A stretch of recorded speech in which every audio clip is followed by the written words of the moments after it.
Om Shanti. Good morning. अव्यक्त मुरली 4 जुलाई 2021। बाबा का मीठा मीठा लेटर हम मीठे मीठे बच्चों के मीठे मंथन के लिए। मंथन शुरू करने से पहले सर्वशक्तिमान बाबा का वरदानी हाथ अपने सिर के ऊपर महसूस करते हैं और उनकी शक्तिशाली किरणों के नीचे बैठ जाते हैं। महसूस करें, मैं मास्टर सर्वशक्तिमान आत्मा हूं, शक्तिशाली पिता की संतान हूं। ये अव्यक्त वाणी रिवाइज कोर्स 30 जनवरी 1988 की महावाक्य है। मुरली का शीर्षक है हिम्मत का दूसरा कदम, सहनशीलता। पिछले हफ्ते बाबा ने हिम्मत का पहला कदम समर्पणता के बारे में बताया था। इस समय हम सब ब्रह्मा बाप की जीवन कहानी शिव बाबा के द्वारा सुन रहे हैं। मीठे बाबा ने कहा, आज अलमाइटी अथॉरिटी बाप अपनी पहली श्रेष्ठ रचना को देख रहे हैं। पहली रचना ब्राह्मणों की रचना है। इस सृष्टि पर सबसे पहले क्या कहते हैं? ब्राह्मण रचे गए। और उनकी भी पहली रचना में कौन आया पहला नंबर? ब्रह्मा बाबा। पहली रचना का पहला नंबर होने के कारण ब्रह्मा को सारी दुनिया क्या कहती? आदि देव कहा जाता है। इसलिए दुनिया में कहते हैं एडम और ईव से सृष्टि की स्थापना हुई। तो उनको आदिदेव कहा जाता है। इसी नाम से इस आबू पर्वत पर यादगार भी है। क्या यादगार है? आदिदेव नाम से ही है। आदिदेव अर्थात आदि रचता भी कहा जाता है और साथ साथ आदिदेव, आदि मतलब शुरू और के देवता, आदिदेव मतलब शुरुआत के देव, अर्थात नई सृष्टि के आदि का पहला नंबर देव। क्यों? ब्रह्मा बाबा ही सृष्टि की आदि में पहला नंबर बनता है। और यहाँ पर जब स्थापना का कार्य चलता है तो भी शुरुआत उनसे ही होती है। पहली देव आत्मा श्री कृष्ण के रूप में जन्म लेती है और वो भी ब्रह्मा की आत्मा ही है, इसलिए उनको आदिदेव कहा जाता है ना। और संगम युग पर आदि रचना का पहला नंबर भी ब्रह्मा बाबा ही है। तो संगम पर और सृष्टि के आदि पर दोनों समय के आदि कौन? ब्रह्मा बाबा। इसलिए उनको आदि देव कहा जाता है। मतलब इस संगम युग पर ब्रह्मा और सतयुग की शुरुआत में देव, आदि देव। ये समझने की बात है और ये समझानी बाबा के सिवाय कोई नहीं दे सकता है। मालूम नहीं किसी को। तो बाबा कहते हैं ब्रह्मा ही आदि कर्मातीत फरिश्ता बनता है। ब्रह्मा सो फरिश्ता, फरिश्ता सो देवता। समय क्या है? ब्रह्मा बाबा नंबर 1 है। परंतु नंबर 1 बना कैसे? उसकी विधि क्या है? बाबा कहते हैं आप सबको क्या करना है? ब्रह्मा बाप को फॉलो करना है। क्या फॉलो करना है? तो पहला कदम पिछले संडे के मुरली में बाबा ने क्या कहा था? समर्पणता, वो सुनाया था। कैसे समर्पण होना है वो बाबा ने बताया था, है ना। जैसे ब्रह्मा बाबा समर्पण हुए वैसे ही समर्पण होना है हर तरह से। आगे के लिए कुछ सोचा नहीं था उन्होंने, क्या होगा कैसे होगा, संपूर्ण समर्पण हो गए। तो ऐसे ही ब्रह्मा बाबा को फॉलो करना है। पहले कदम में सब रूप से समर्पण बन करके दिखाया। तो दूसरा कदम है सहनशीलता। बाबा कहते हैं जब वो समर्पण हुए तो बाप से सर्वश्रेष्ठ वर्षा तो मिला, लेकिन दुनिया वालों से क्या मिला? बाबा कहते हैं गालियों की वर्षा मिली। ब्रह्मा बाबा को बहुत गालियां खानी पड़ी। बाबा कहते चाहे आप आत्माओं को भी गालियां मिली हो, मतलब उस समय जो बाबा के साथी थे, अत्याचार हुए हो, लेकिन क्रोध गुस्सा सबसे ज्यादा किसको मिला? ब्रह्मा बाबा को। कई लोग बोलते थे ना तुम्हारे बाबा को देख लेंगे। तो लौकिक जीवन में ब्रह्मा बाबा बहुत रॉयल थे। कभी किसी ने एक शब्द भी नहीं कहा होगा। बहुत अच्छा बिजनेस था उनका, है ना। लेकिन जब शिव बाबा उनके तन में आए तो कितने अपशब्द सुने। बाबा कहते हैं अपशब्द सुनने में भी नंबर 1 रहा। जितना लौकिक जीवन में सर्व स्नेही थे उतना अलौकिक जीवन में सर्व के दुश्मन बन गए।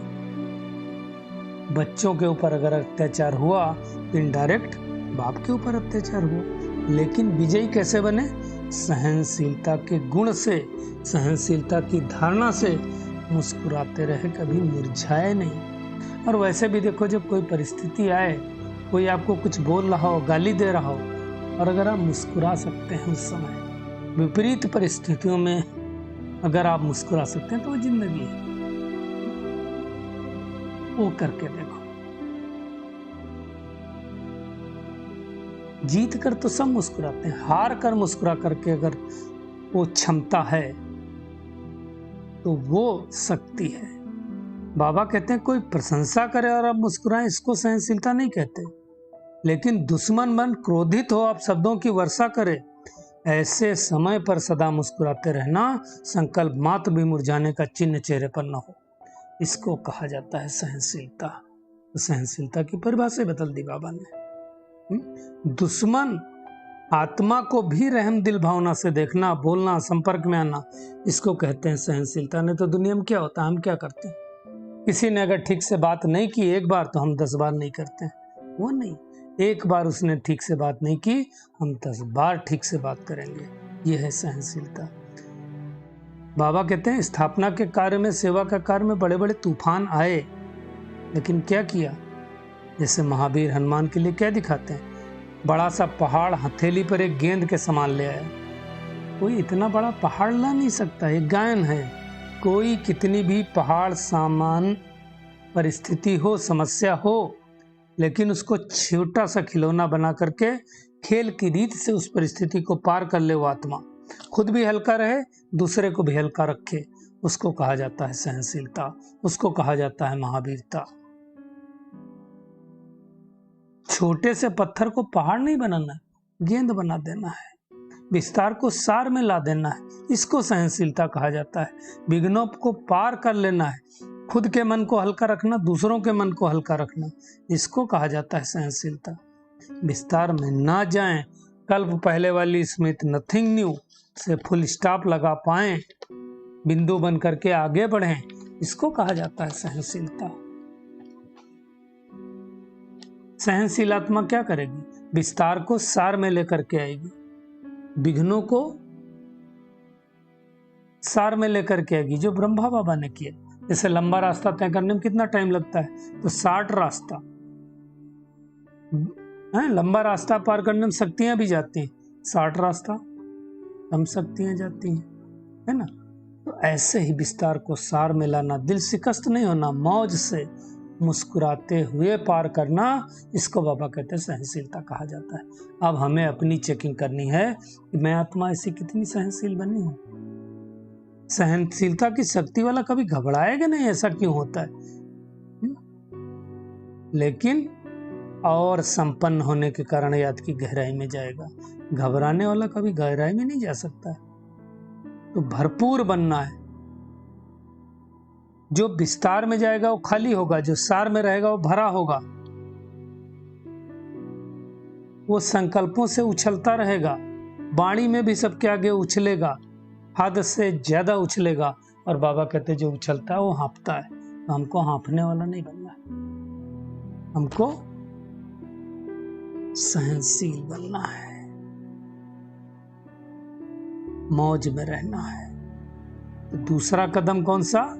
सहनशीलता, जो ब्रह्मा बाबा ने चल करके दिखाया। सदा अचल अडोल सहज स्वरूप में मौज में रहे, मेहनत नहीं की।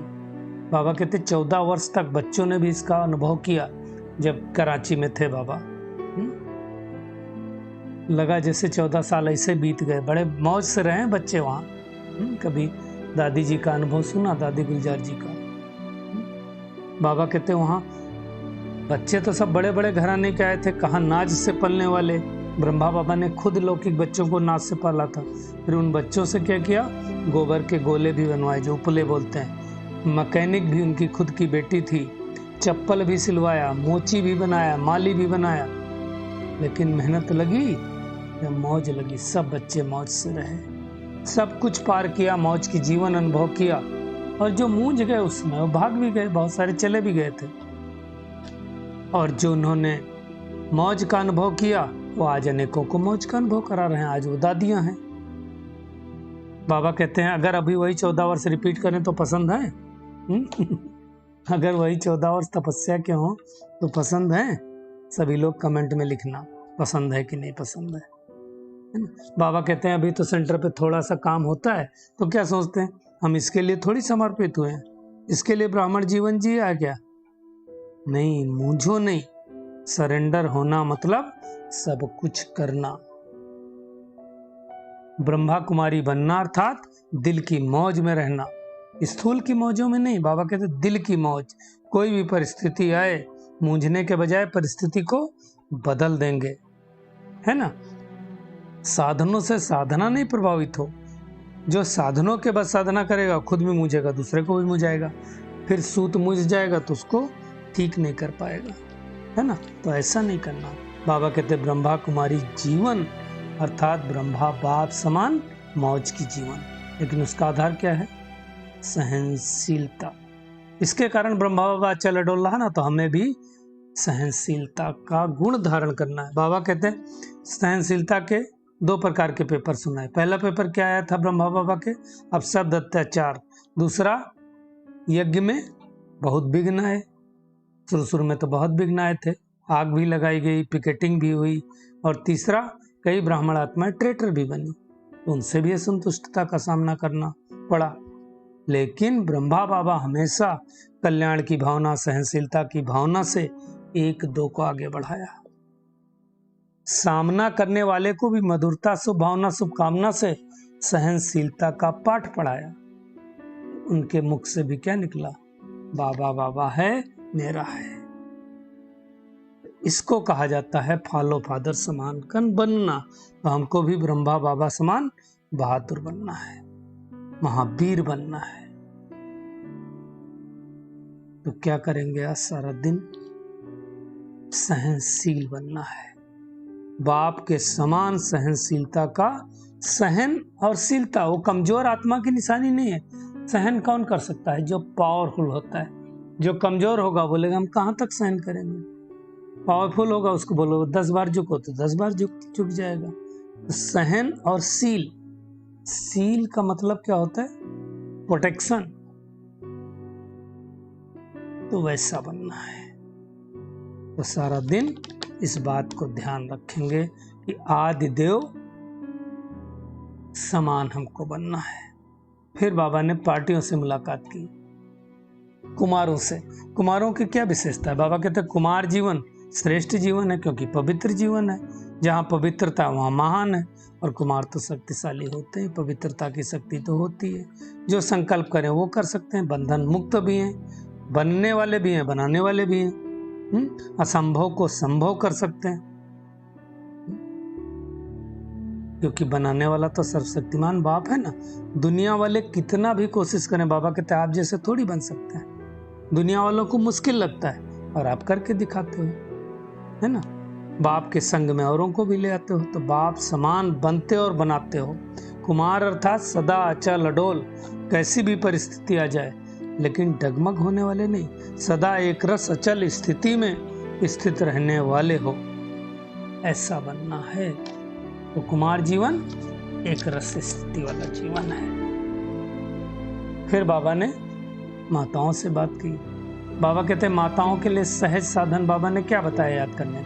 मेहनत भी न करनी पड़े, बस दिल से कहो, प्यार से कहो मेरा बाबा।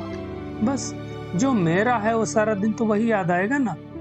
चाहे कोई वस्तु वैभव जिसको हम मेरा कहते तो याद आता ना, तो मेरा बाबा सिर्फ मुख से कहना तो और कुछ नहीं याद आएगा। इसी से प्रसाद में आगे बढ़ते जाना। बाबा कहते हैं माताएं अपने को पदमा पदम भाग्यवान समझती हो, घर बैठे बाप मिल गया। कहीं आना जाना भी कितनी माताएं हैं जिन्होंने कभी मधुबन नहीं देखा होगा, जो कभी सेंटर भी नहीं गई होंगी। मेरा जो मानना है ऐसी बहुत सारी बहनें माताएं हैं और उनको भगवान मिल गया, घर बैठ करके मुरली सुन रही हैं, मेडिटेशन कर रही हैं। इससे बड़े भाग्य की बात क्या हो सकती है? दुनिया वाले ढूंढ रहे हैं भगवान को और आपको घर बैठे भगवान मिल गया। इससे बड़ी बात क्या हो सकती है? तो इस श्रेष्ठ भाग्य को बाबा कहते हैं स्मृति में रख करके आगे बढ़ते चलो, खुशियों के झूले में झूलते रहो, नाचो गाओ। बाबा कहते हैं शक्तियों को सदा कौन सी खुशी रहती है? क्योंकि हम बाप के साथ कंबाइंड है। शिव यानी बाबा और शक्ति यानी हम आत्मा, तो शिव शक्ति दोनों कंबाइंड हो गए। तो शिव शक्ति दो, बाबा की शक्ति और हमारी शक्ति मिल के कोई कार्य करेगी तो कार्य कितना शक्तिशाली होगा। तो निर्बल आत्मा को भी बाबा ने शक्तिशाली बना दिया। तो इसी नशे में सारा दिन रहेंगे कि शिव और मैं शक्ति आत्मा बाबा से कंबाइंड हूं। फिर बाबा ने वरदान दिया, कंफ्यूज होने के बजाय लूज कनेक्शन को ठीक करने वाले समस्या मुक्त भव। बाबा कहते हैं समझी समस्याओं का मूल कारण क्या है? कनेक्शन लूज होना। जैसे आप लाइट में देखो कनेक्शन लूज होगा तो लाइट नहीं आएगी। बाबा कहते हैं सिर्फ कनेक्शन को ठीक कर दो तो सर्व शक्तियां आपके आगे घूमेंगी। यदि कनेक्शन जोड़ने में 1-2 मिनट लग भी जाते हैं तो हिम्मत हार कर कंफ्यूज नहीं हो। निश्चय के फाउंडेशन को हिलाओ नहीं, पता नहीं क्या होगा, अब क्या होगा। नहीं, मैं बाबा का, बाबा मेरा, इस आधार से फाउंडेशन को पक्का करो तो समस्या मुक्त बन जाएंगे। मैं आपको बताऊं, अभी तो नहीं होता है, शुरू में एक दिन मैं भूल गया। अमृत बेले का जो यूट्यूब पर रोज चलता है सुबह 4 बजे, लिंक डालना भूल गया। अब सुबह उठा तो देखा लिंक ही नहीं है, क्या होगा? कुछ घबराहट नहीं हुई क्योंकि याद तो बाबा की थी। कोई फर्क पड़ा, फटाफट लिंक डाल दिया, फटाफट शेयर कर दिया, सब बाबा के बच्चे ज्वाइन हो गए। तो बाबा कहते हैं कि घबराओ नहीं, निश्चय के फाउंडेशन को हिलाओ नहीं। मैं बाबा का, बाबा मेरा, इस फाउंडेशन से पक्का कर लो। और सबसे बड़ी बात है निश्चय रखना, बाबा तो मेरा है। स्लोगन है बीज रूप अवस्था में स्थित रहना, यही पुराने संस्कारों को परिवर्तन करने की विधि है। तो अमृत बेला में एकदम बीज रूप अवस्था में स्थित हो जाएं। चलिए अभी बैठ जाएं परमात्मा याद की किरणों में और दिल से कहें, मेरा बाबा, प्यारा बाबा, शुक्रिया बाबा, मीठा बाबा हमारे साथ है तो हमारी विजय निश्चित है। हमें समर्पण के साथ साथ संपूर्ण सहनशील बनना है। जैसे आदि देव ब्रह्मा बाबा की पहली रचना है, वैसे हम भी बाबा के साथ बाबा की पहली रचना है। उनके हर कदम पर कदम रख करके चलना है। कोई मान दे, अपमान दे, निंदा दे, स्तुति दे, हर चीज को सहनशील बन करके मुस्कुराते रहना है। पहाड़ जैसी चीज को गेंद बना देना है, विस्तार को सार बना देना है। तो महसूस करें, मैं मास्टर सर्वशक्तिमान आत्मा हूं, बाबा के साथ कंबाइंड रहने वाली कोटों में कोई आत्मा हूं। मेरा कनेक्शन एकदम टाइट है बाबा के साथ, मेरा फाउंडेशन एकदम पक्का है। मैं बीज रूप अवस्था में स्थित होने वाली कोटों में कोई आत्मा हूं। शुक्रिया मीठे प्यारे बाप दादा, शुक्रिया आप सभी का इस मीठे मंथन के लिए। ओम शांति।